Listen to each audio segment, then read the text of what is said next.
Hi everyone, it's Paris here, and if you are watching this video, you are following me on my journey of buying a house in Jamaica. I've made two previous videos just telling you about certain things that you needed to start your process.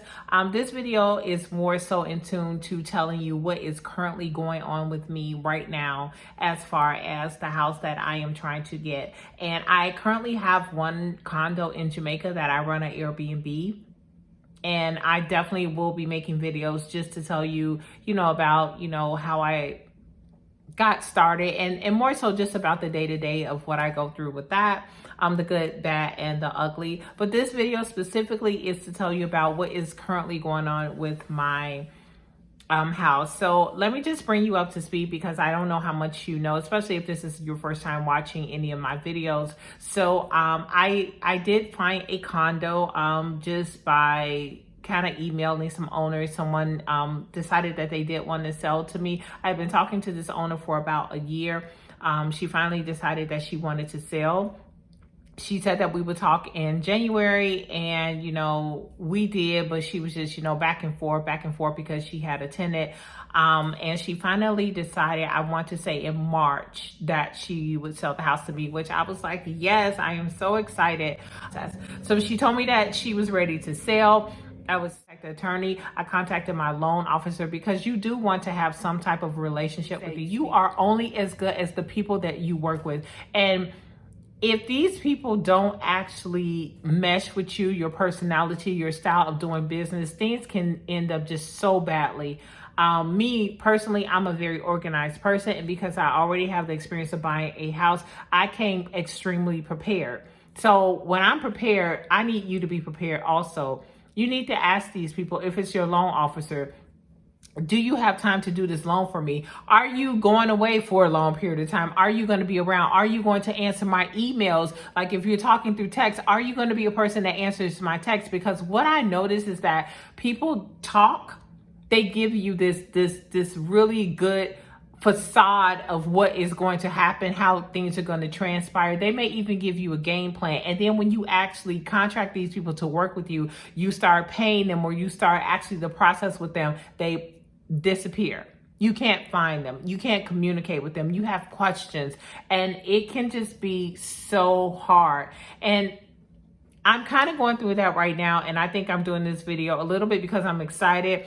I'm like surprised about this interest rate thing, and I'm also disappointed because of what I've done to get where I am, and then you get just stopped, because of the process, because there's only so much you can do. You have to have a good team of people working, but you live and learn by experience. So there are things that you personally have to have prepared to get your loan. And I had spoke about those things, like I said before, but there are also things that you have to do, like as far as internal documents, which I had told you about some of those things. Try to get your things together, get them ready. So when they start to tell you like, oh, we're going to need you to do this, be like, I already have it done. I already have my pay slips. I have my job letter. I have my bank statements. Just all the things that I told you about in the previous video. Then they're going to tell you, okay, well, we need you to do internal forms. If you don't already have those internal forms, make sure that you can always call like their little toll-free number, tell them that you want to apply for a loan. And sometimes they will just actually just email you over the internal forms. Get those forms done, get them done fast, get them done accurately. And then you can tell the loan officers like, hey, they're done. Like you want to have like a turnaround time, like really fast, because when you don't, I feel like they'll ask for one thing and then you do that. Okay, now we want you to do this, and then you do that. Okay, now we want you to do that. So just get all your stuff together, have it, and then you can just, obviously scan it over to them, because that's how you'll do most of your communication. So I immediately, within a couple of days, was able to send all the forms that I had to do. I already had copies of the internal forms. And something that I didn't tell you that you guys are going to have to do is obviously you're going to have to do an application from the institution. I think I did tell you, but I just recently did my application. So you're going to have to do your formal application with the institution. And also, I didn't talk about pre-approval letters, because even though I'm like pretty much halfway done through the process, you do want to get a pre-approval letter. And that can happen within a day of you sending like your financial statements into the bank. And your loan officer will look over that and then maybe ask you like how much the house is, and then they'll give you a pre-approval letter pretty much directed toward what you're asking the bank to provide. So then you can go out with confidence knowing that you can look for a house for whatever that amount may be. And you can also give that to the seller's attorney. Well, you'll give it to your attorney, they'll give it to the seller's attorney. So that it lets them know that you're partially good for the money. Of course, you have to go through underwriting with the bank to be guaranteed the money, but based upon what you've shown them, they've given you a pre-approval letter. So that is helpful. And it's actually very helpful. And then it just lets you know as well, like what you qualify. So that was something that I didn't talk about. Make sure that you have funds available, because to start a process, you are going to have money available as far as the initial deposit for your attorney, which will probably be 50%. I have to pay 3%. I was telling you before, when I did my first loan, it was 2%. So you can pay anywhere from 2 to 5%.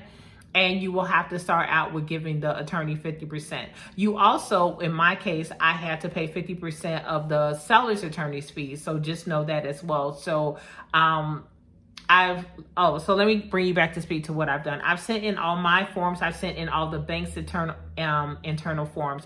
Then there was the contract. So this was the next thing. The seller's attorney sent my attorney over a contract, and my attorney read through the contract. She actually did like a Zoom call with me. We went through the whole entire contract. We did find some things that we needed to tweak. So the contract went back to the seller's attorney. All this happened within a week. They corrected the things that were on the contract that I did not agree with. You may have things that, because you really have to go through everything and make sure the dollar amount is right, if it's already occupied, if there's furniture not furniture, but maybe, well, it could be furniture, it could be like the air conditioning system, whatever, that they're going to be leaving these things or they're going to be taking these things, how you will get the house from the seller. So there are a lot of details that are within the contract that your attorney will go over with you. And some things are just generalized stuff that you'll be able to go through quickly, but you want to make sure that you're on the call and your attorney has the time to go over this contract with you.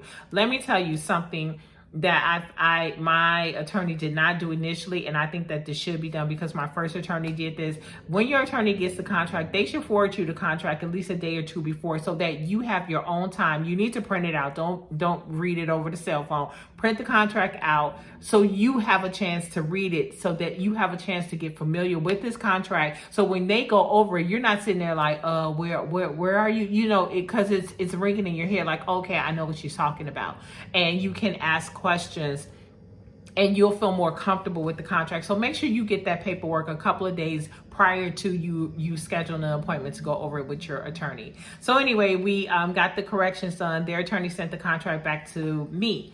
Now, I don't live in Jamaica. I actually live in the United States. So you have to sign this contract and it cannot be copied. So more than likely, if you are buying your house from another country, they are going to email the contract to you. So you will print it out, but the contract will have no signatures on it because you will be the first person to sign it.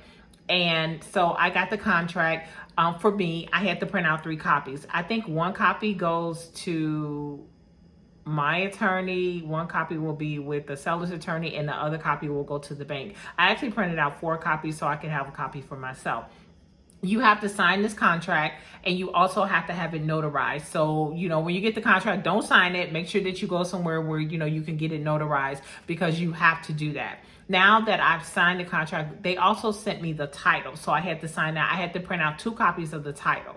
And I had to sign that and also have that notarized. Now, these things have to be shipped back through like a FedEx, DHL. I did mine through FedEx. These papers have to be shipped back to Jamaica, because like I said, they need original copies. So just know that you will have to pay for that. Now, something that I have to ask my attorney about, I probably could have just printed out the signature pages and just shipped that back, because it was $150 for me to ship this like 20 pages back to Jamaica. So I was just thinking, like, maybe I should have just sent the signature pages. Because everything else she could have just reprinted up, and that could have saved me some money. But nevertheless, I printed up everything and I sent it back to Jamaica. It took about 3 days for that to get to Jamaica. At this time, I had to send in my deposits. So how you do that is you are going to transfer the funds from your bank account in whatever city you live in, whatever banking institution you deal with in your country. You will do a wire transfer from your bank to your attorney's bank. And for me, it took about 5 days for the money to actually be available to the bank. You will then send a copy of, the completed, like the transfer, proof that you transferred the money. So I had to send that to my attorney. So once she got the money, she then sent me a receipt that she received the money. She also sent me a receipt that now this money was being transferred, which is the 10% down payment to the seller that I had to give. And also I had to pay 50% of the seller's attorney. So she sent that money to them. And then I had to pay 50% of my attorney's fees. And obviously she kept her fees. Now you are going to have some miscellaneous charges as well, like anything that they're charging you for phone calls and any kind of printing or any kind of shipping that they're doing, to make this deal go for you. It's going to be at your expense, just to let you know that. Now there are some other fees that I will have to pay, but I just wanted to let you know the initial stuff that I had to pay to get this ball rolling. So that's where I am right now. I did talk about having a survey done. So I think I did talk about that. I had to have a survey done, and that is now with the bank, and I think the bank needs the original copy of that. So just know that you are going to have to pay for a survey, and I think my survey was about 200. I want to say it was about $250, but I'll double check on that. And we had to get evaluation, and I told you that I got that on the discounted price. So these are things that I had to do. So these are other fees that you have to know that you have to pay for as well. So if you want to look for resources for your survey, resources for your valuation, a lot of times the banks will offer you discounts with the valuation, and I did tell you that. And so those are the fees thus far that I have paid for this house. Now just know that you are going to have closing costs. Now I will say, and these costs, these are just fees from the bank. So just know that you need to get that money together, because you are going to have to show proof that not only you have the down payment, but you also have the money to close this deal. So you do need to have this in your bank account, and be ready to send this money to Jamaica when this deal is closed, because you don't pay the closing costs to close to when you're going to close the deal. So you need to work on that, and just know that the closing costs will probably be a little less. Mine were a little less than the down payment, the 10% down payment. And the first time, I want to say my closing costs were about $6,000. This time my closing costs are like $8,000. It definitely has went up, because my first house cost more than my current house that I'm buying, but my closing costs were more. And obviously it's probably because of inflation and just everything that's going on. Everything costs more. I mean, food costs more, travel costs more, so why wouldn't that cost more? So just to let you guys know that. So just try to figure out your funds, have them available. So this is why planning prior to and getting your stuff together just makes this process so much easier. I know I'm trying to really talk slow, because I know I talk so fast, and I feel like I may be skipping over things, but I love that I'm taking you through this process, because I don't have so much to have to think about, because I can only tell you as far as I've gotten, and that's where I am right now.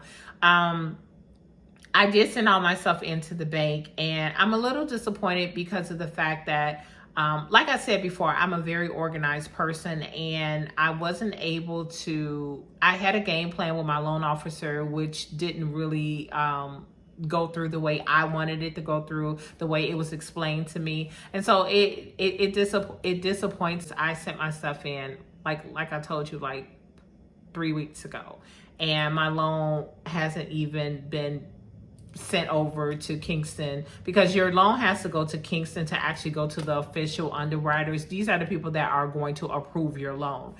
my loan officer gave me a game plan that we were working with dates and times and how we were going to do things. So this is why I said, like, you really have to be in good communication with people. Do you have time for me? Will you answer my questions? Like, and obviously they can say yes, you know, and there's really nothing that you can do about it, but it just really, really makes a big difference. When you can work with people that you trust and that you know about that. I'm just definitely manifesting the best, and I hope you guys, you know, keep me in your prayers because I really want this deal to go through.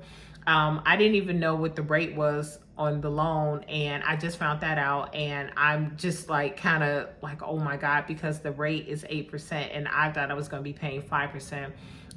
If I didn't already tell you, the rates in Jamaica for a home mortgage have increased significantly just because of inflation and the pressure on the government, the pressure on the banks. So as consumers, you have to look into that too, because maybe a house that you thought you could afford, you may not be able to afford that house right now, being that your rate is going to be 8%. And you thought it was going to be 5%. So make sure that you take that into consideration. You definitely don't want to put yourself in a spot that you feel that you can't afford to get out of. If you are going to be doing an Airbnb like myself, I do have some things that I need to tell you about that too, because I was kind of like in the dark about Airbnbs, and you know, you think like, oh, you know, you just multiply what you think you're going to charge, and then you multiply that by 30 days in a month. And you're just like, oh, well, this is how much money I'm going to make. And yeah, it doesn't really work like that. Not at all. And you will be a fool to think that it does work like that. Although you can be booked most of the days of the month, if not all the days of the month, that doesn't always happen. And you have to actually take into account that you can have issues at your house, housekeeper, or something that is broken that you need to get fixed, or that you had just an all-around issue just with everything. Like, stuff happens, and or you just don't get bookings. You know, you could be in the best place in the world and you just don't get bookings. So I'm going to talk about that more as well. You just have to keep that in your mind. Like, Airbnbs are amazing. I love them. I love what I do. I love what I'm continuing to do, but I just wanted to bring you the real world and let you know what's really up. We're going to talk money very soon. Not in this video though, because this video is just about me talking about my house that I just got. So I hope this video was helpful in just letting you know. If you guys have any questions, please ask me. I had a person that wrote a comment, because there's been a while. It's been a while since I've made a video, and you know, her just telling me that she really liked my video, because I feel like I'm like all over the place, even though I'm trying to be organized. I even have like a little notepad right here that I haven't. I'm like drawing a stick man on it right now, and I'm supposed to be reading off of it, but I'm happy that I'm able to share information with you guys, and it does help you. But I really appreciate that person took the time to write that comment to me, because it made me feel like, hey, get off your butt and make a video. And thank you so much for that. And I will continue to make videos and continue to take you on journeys. But if you guys have any questions, make sure that you ask me so that I can include the answers in my next videos, which will probably be sometime next week. But I do love you. Just know that you can buy that house. If there is a will, there is a way. If you're manifesting it, if you truly believe and you truly say that you're going to have it, I am a true believer in that, you will have it, even if the interest rates go up to 20, which they better not, but you will have what you want. And Jamaica is a beautiful place. It really is. And I'm so happy that I actually own a part of it, and I can call that home when I want to. It's a beautiful island. And if you haven't been there, or if you're thinking about owning there, or if you actually live there and you just want to go from maybe renting to becoming a homeowner, I think it's the most amazing thing. And I'm sending you good vibes. So until later, I will talk to you guys soon, and make sure you leave me comments, any questions, give me a thumbs up. Make sure you subscribe to me and like and share the video. Love you guys very much, and I will talk to you soon. Stay motivated. Bye.